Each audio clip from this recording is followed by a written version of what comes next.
So this video is going to be just a little bit opinionated, but I think it's important. Something that has frustrated me for a while now, as I've been going both to my own church and seeing sermons from other churches, is how little pastors tend to focus on the Old Testament now and again. Now, it's understandable that God called us to preach the gospel, the good news, the New Testament, but at the same time, a lot of the most important elements of the New Testament would be lost without the Old. The reason we still have the Old Testament in the first place is really to illuminate the New Testament. Without knowing the Old Covenant, the New Covenant doesn't feel as sweet and wonderful because we don't really understand what it's coming out of. New as opposed to what is the question one would ask if they just didn't have the Old Covenant or didn't know about it. I think what is so wonderful about the fact that we have the Old Testament and wonderful about looking through the stories of the Old Testament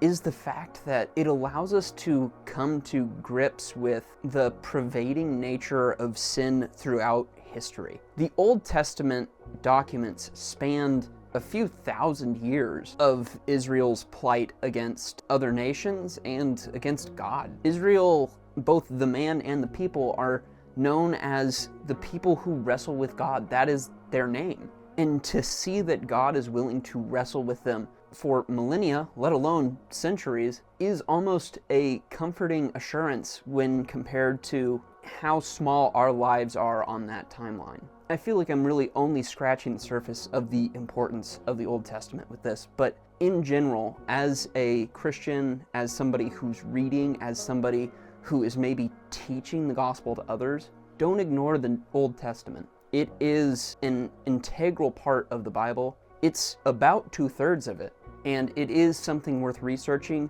studying, and putting time and energy into. Just because we have the New Covenant doesn't mean that it's the only thing we have to focus on.